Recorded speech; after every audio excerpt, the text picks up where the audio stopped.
நீரல்லா எங்களுக்கு பரலோகில் யாருண்டு ஜீவநாதா. நீரல்லா எங்களுக்கு பரலோகில் யாருண்டு ஜீவநாதா. நீரே அன்றி ஈகத்தில் வேறொரு தேற்றமில்லை பாரணே. நீரே அன்றி ஈகத்தில் வேறொரு தேற்றமில்லை பாரணே. ஸ்தோத்திரம் இயேசுநாதா, உமக்கென்றும் ஸ்தோத்திரம் இயேசுநாதா. ஸ்தோத்திரம் இயேசுநாதா, உமக்கென்றும் ஸ்தோத்திரம் இயேசுநாதா.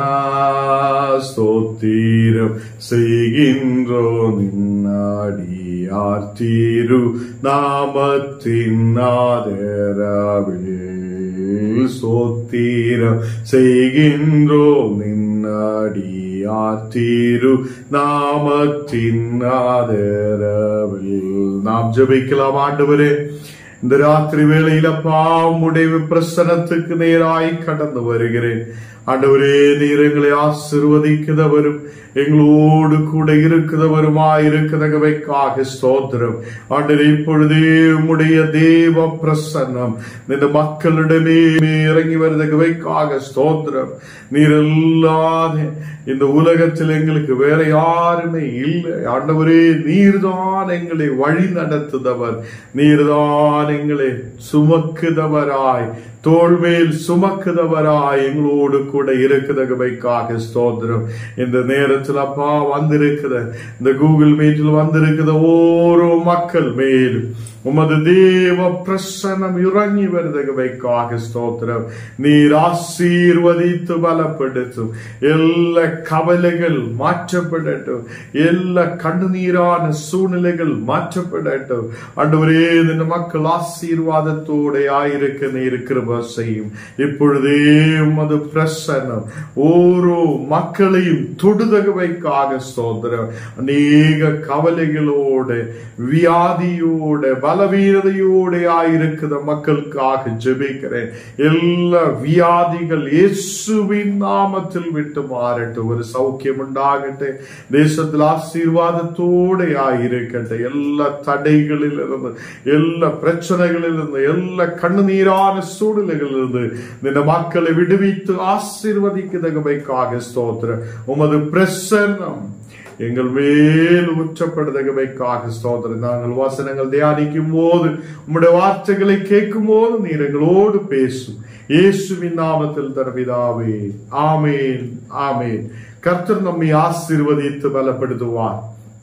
இன்னைக்கு அநேகம் கவலையோட, கண்ணீரோட, பாரத்தோட நாம் ஆயிருக்கலாம். ஏன் ஆண்டவரே என்னோட வாழ்க்கையில் இப்படி நடக்கிறார், ஏன் என்னை இந்த மாதிரி சூழ்நிலைக்குள்ள கொண்டு போகிறார், வியாதிகள் வருகிறார், கஷ்டங்கள் வருகிறார், பலவீனதைகள் வருகிறார். இந்த உலகத்தில் நிற்க முடியாத சூழ்நிலைகள் உருவாகும் போதும் தேவன் நம்மோடு கூட இருக்கிறவர் என்று நம்பிக்கை வைக்கட்டும். சங்கீதம் 91 அதிகாரம் அதனை 5 வசனம் வாசிக்கும் போது, சங்கீதம் 91 அதிகாரம் அதனை 5 வசனம், இரவில் உண்டாகும் பயங்கரத்துக்கும் பகலில் பறக்கும் அம்புக்கும் இருளில் நடமாடும் கொள்ள நோய்க்கும் மத்தியானத்தில் பாழாக்கும் சங்காரத்துக்கும் பயப்படாதிருப்பாய். இந்த நாடுகளில் நாம் எந்த பிரச்சனையையும் பார்த்து பயப்படாதிருங்கள். தேவன் உங்களை ஆசீர்வதிக்கிறவராய், தேவன் உங்களை ஆசீர்வதிக்கிறவராய் அவர் நம்மோடு கூடையாயிருக்கிறார். உங்களுடைய குடும்பத்திலே பிரச்சனைகளின் மத்தியில், உங்களுடைய கண்ணீரான சூழ்நிலைகளின் மத்தியில், வியாதி படுக்கைகளில், அதை சாத்தாண்ட கிரியைகள் நம்மை சூழ்ந்து கொள்ளும் போது, சில நேரத்தில் முன்னாடி போக முடியாத சூழ்நிலைகள் வரும்போது நாம் நினைக்கிறோம், ஆண்டவரே நாங்கள் அதை பார்த்து பயப்படாமல் உம்முடைய வார்த்தைகளின் மேல் நம்பிக்கை வைக்கிறார். ஹல்லேலூயா. இங்க சொல்லுகிறார், இரவில் உண்டாகும் பயங்கரத்துக்கும், இங்கு இரவில் உண்டாகுத பயங்கரத்துக்கு நாம் பயப்படக்கூடாது. பகலில் பறக்கும் அம்புக்கும், இருளில் நடமாடும் கொள்ள நோய்களுக்கும், மத்தியானத்தில் பாழாக்கு சங்காரத்துக்கும் நாம் பயப்படாதிருக்கட்டும். மத்தியான வேளையிலே சங்காரத்துக்கு நம்ம உயிரை எடுக்கிற மாதிரி சூழ்நிலைகள் வரும்போது, பிரச்சனைகள் நம் வாழ்க்கையில் வரும்போது அதை பார்த்து பயப்படக்கூடாது. என்னை அதிலிருந்து மீட்குதவர், என்னை அதிலிருந்து நம்மை நடத்துதவர், அவர் நம்மோடு கூட இருக்கிறார். ஹல்லேலூயா. எல்லாரும் கர்த்தரை துதிக்கட்டும். ஆண்டவர் நம்மோடு கூட இருக்கிறார். பாழாக்கும் சங்காரத்தை என் வாழ்க்கையிலிருந்து மாற்றுவார். இருளான சூழ்நிலைகளை என் வாழ்க்கையிலிருந்து மாற்றுவார். அதே இரவில் உண்டாகுத பயங்கரத்துக்கு, அதே அந்த மாதிரி உள்ள சூழ்நிலைகளை நம்மிலிருந்து மாற்றுவார். பகலில் பறக்குத அம்பை நம் வாழ்க்கையிலிருந்து மாற்றுவார். எல்லா விதமான அதே பயங்கரமான சூழ்நிலைகளிலிருந்து நம்மை கர்த்தர் பாதுகாக்குவார். அதை பார்த்து பயப்படக்கூடாது. ஹல்லேலூயா. கொள்ள நோயை பார்த்து பயப்படக்கூடாது. தேவன் என்னை பாதுகாப்பார், தேவன் என்னை பாதுகாப்பார். என் குடும்பத்திலே பிரச்சனைகளை பார்த்து நீங்க பயப்படக்கூடாது. உங்க குடும்பத்திலே ஏதோ ஒரு வியாதியை பார்த்து பயப்படக்கூடாது. தேவன் நம்மோடு கூட இருக்கிறார். அவர் நம்மை வழி நடத்துவார், அவர் நம்மை வழி நடத்துவார். விசுவாசத்தோடு சொல்லட்டும், இயேசு நம்மை வழி நடத்துவார். ஹல்லேலூயா. கர்த்தர் நம்மை வழி நடத்துவார். இங்கே வசனத்தில் நான் பார்க்கும்போது சங்கீதம் 90ஆம் அதிகாரம் அதிலே 5-6 வசனங்கள் நான் வாசிக்கும் போது, சங்கீதம் 90ஆம் அதிகாரம் அதிலே 5-6 வசனங்கள், அவர்களை வெள்ளம் போல் வாரிக்கொண்டு போகுவார்கள், நித்திரைக்கு ஒத்திருக்கிறார்கள், காலையிலே முளைக்கிற புல்லு போல் ஒப்பாயிருக்கிறார்கள் என்று சொல்லப்படுகிறார். நம் வாழ்க்கை காலையிலே முளைக்கிற ஒரு புல்லுக்கு ஒப்பாயிருக்கிறது. நாம் பார்க்கட்டும் போது, புல்லை பார்க்கும் போது காலையில நல்லா அழகா இருக்கும். சாயங்காலத்தில் வெயில் ஏற்று அது வாடி கரிஞ்சு போகுத சூழ்நிலைகள் உருவாகும். இதே மாதிரிதான் மனித வாழ்க்கை இப்படித்தான் இருக்கிறார். வெள்ளம் போல் அவர்களை வாரிக்கொண்டு போகுவார்கள், நித்திரைக்கு ஒத்திருக்கிறார்கள் என்று அங்கே சொல்லப்படுகிறார்கள். காலையிலே முளைக்கிற புல்லுக்கு ஒப்பாய் இருக்கிறார்கள் என்று சொல்லுகிறார். மனித வாழ்க்கை கொஞ்சம் நாளத்தைக்கு தான், என்றேக்கும் நமக்கு இந்த உலகத்தில் உயிரோடு இருக்க முடியாது. ஒரு நாள் இந்த உலகத்தில் இருந்து போக வேண்டி இருக்கும். அதனாலே நாம் நம்மை பாதுகாக்குத தேவனை தெரியட்டும், நம்மை பாதுகாக்குத தேவனை தெரியட்டும். நம்மை உருவாக்கினவர், நம்மை கரம் பிடித்து நடத்துதவர், நம்மை பாதுகாக்குதவர், ஒருபோதும் கைவிடாதவர், அவர் உண்மையுள்ள தேவனாய் இருக்கிறார். இன்னைக்கு இந்த வசனங்கள் கேட்கிற கர்த்தருடைய பிள்ளைகளை, உங்களை குடும்பங்களை தேவன் ஆசீர்வதிப்பார், உங்களை குடும்பங்களை தேவன் ஆசீர்வதிப்பார். எல்லா நாச மோசங்களிலிருந்து கர்த்தர் விடுவிப்பார். வெள்ளம் போல் வாரிக்கொண்டு போகிற சூழ்நிலைகள் வந்தாலும் அதை பார்த்து பயப்படாதீங்கள். தேவன் அதிலும் உங்களை பாதுகாக்குதவராயிருக்கிறார். அதே இருளில் நடமாடுத கொள்ள நோய்கள் வரும்போது, நம் தேசத்தில் அது சூழ்ந்து கொள்ளும் போது நாம் பயப்படக்கூடாது. கர்த்தர் நம்மை பாதுகாக்குதவராயிருக்கிறார். ஹல்லேலூயா. இந்த நாளில் என்னோட வாழ்க்கை, உங்களோட வாழ்க்கையும் ஒரு காலையிலே முளைத்து பூத்து மாலையிலே அறுப்புண்டு உலர்ந்து போகுத ஒரு புல்லை போலே ஆயிருக்கிறார். ஹல்லேலூயா. அது காலையிலே அழகா இருக்கும், நல்ல நிலையில் முளைத்திருக்கும், பூத்து அதை மாலையிலே அறுப்புண்டு உலர்ந்து போகுத ஒரு பூ போலே ஆயிருக்கிறார். அப்போ இங்கே சங்கீதத்தில் நாம் பார்க்கும் போது மனித வாழ்க்கை ஒரு புல்லு போல இருக்கிறார் என்று சொல்லுகிறார். அது கொஞ்சம் நாளத்துக்கு அழகா இருக்கும், கொஞ்சம் நேரம் கழியும் போது அது கரிஞ்சு வாடி அது அப்படியே காணாமல் போய் விடுகிறார். அதன் உயிர், அதன் அழகு எல்லாம் போய்விடுகிறார். இப்படிதான் மனித வாழ்க்கையும் இருக்கிறார். கொஞ்ச நாளத்துக்கு அழகா இருக்கும், கொஞ்ச நாளத்துக்கு நல்லா இருக்கும், கொஞ்ச நாள் கழியும் போது மனித வாழ்க்கை ரொம்ப கஷ்டத்தில் பின்ன காணாமல் போகுதா ஒரு சூழ்நிலை உருவாகும். இந்த உலகத்தில் என்றென்றைக்கும் எனக்கும் உங்களுக்கும் இருக்க முடியாது. ஒரு நாள் இந்த உலகத்திலிருந்து போக வேண்டி இருக்கும். அப்போதும் இந்த உலகத்தில் ஆயிருக்கிற சூழ்நிலையில், இந்த உலகத்தில் ஆயிருக்கிற நாடுகளில் கர்த்தர் நம்மை பாதுகாக்கிறார். அல்லேலூயா. இங்கே சங்கீதத்தில் சொல்லுகிறார், அதை மாலையிலே அதை அறுப்புண்டு உலர்ந்து போகிற ஒரு பூ போலே ஆயிருக்கிறார். அல்லேலூயா. அப்போ பூவை நாம் பார்க்கும் போது அழகா இருக்கும். அதை காலையில அது முளைத்து பூத்து நல்ல அழகா இருக்கும். கொஞ்ச நேரம் கழியும் போது, சாயங்காலம் ஆகும் போது அது உலர்ந்து போகிறார். அதனால இந்த உலகத்தில் நமக்கு பெருமைப்படுறதுக்கு எதுவுமே இல்லை. ஏதாவது இருக்குது?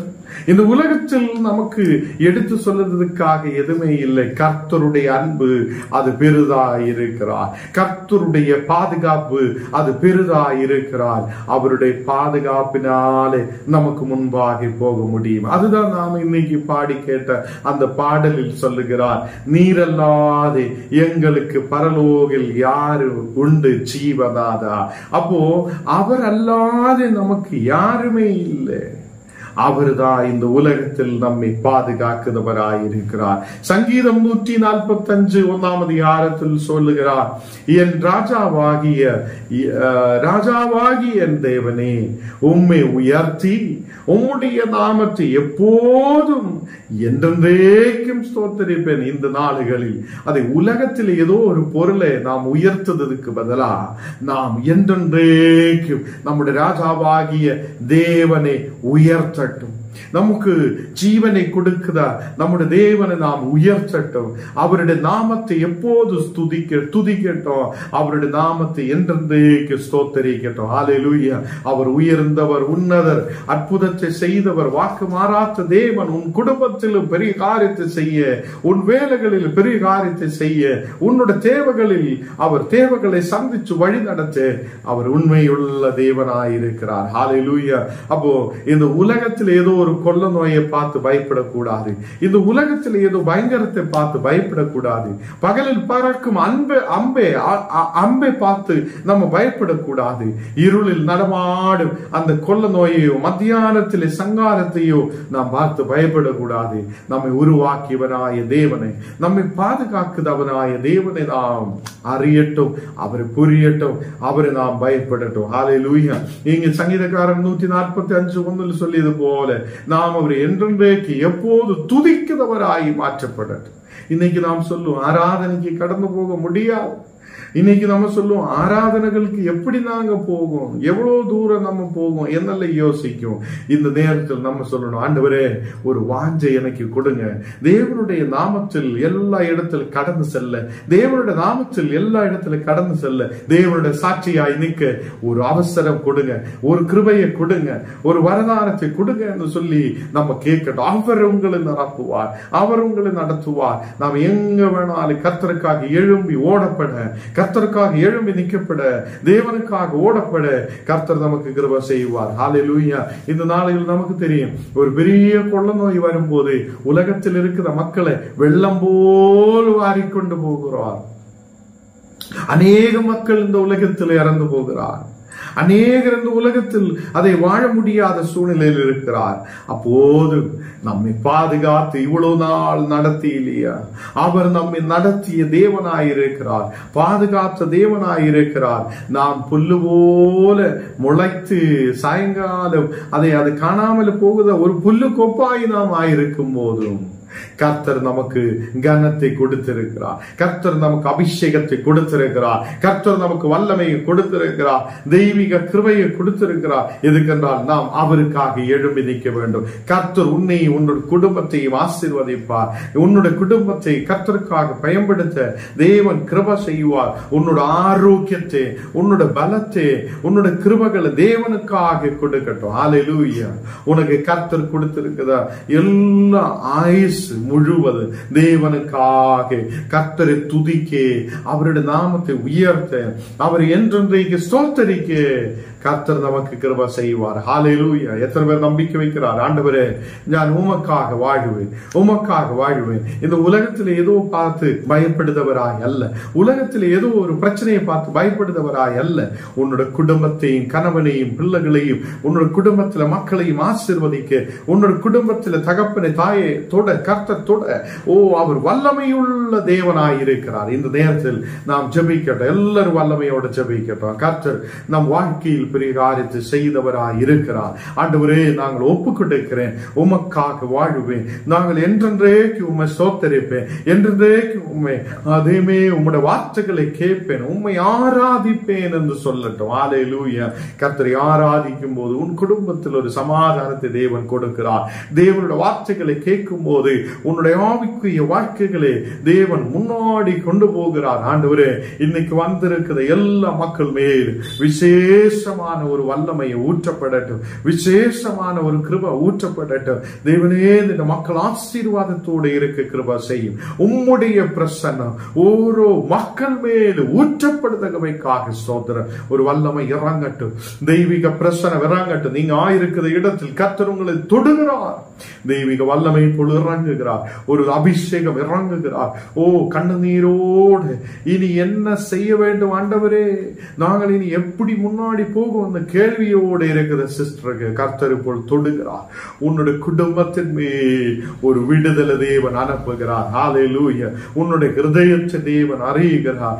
இப்போ தன்னை தேவன் உன்னை தொடுகிறார். ஆண்டவரே, எனக்காக பேசுங்க என்று சொல்லி அழுதலோடு ஜெபிக்கிற இந்த நேரத்தில் உன்னை கர்த்தர் தொடுகிறார். தெய்வீக பிரசன்னம் உன்னை மேல் இறங்குகிறார். அவர் உன்னை தெரிந்தவராய், அவர் உன்னை அறிகிறவராய், அவர் உன்னை தொடுதவராய் உன் பக்கத்தில் இருக்கிறார். தேவனே, இப்பொழுது மக்கள் நீர் தொடு, அவங்கள குடும்பத்தை ஆசீர்வதியும் அப்பா. தேசத்தில் ஆசீர்வாதத்தோட இருக்க தேவனுக்காக எழுமி நிற்க இருக்கிற வசையும் யாரெல்லாம் வியாதியோட பலவீனதையோட இருக்குது, எல்லா வியாதிகள் இயேசுவின் நாமத்தில் எரிஞ்சமாகட்டும். ஒரு சௌக்கியம் உண்டாகட்டும், ஒரு விடுதல் உண்டாகட்டும். இந்த நேரத்தில் கர்த்தாவே ஆசீர்வாதத்தோட இருக்க கிருபை செய்யும். இயேசுவின் நாமத்தில் தன பிதாவே, ஆமென், ஆமென். கர்த்தர் நம்மை ஆசீர்வதித்து வழி நடத்துவார். அவருடைய பிரசன்னம் நம்மோடு கூட இருப்பார்.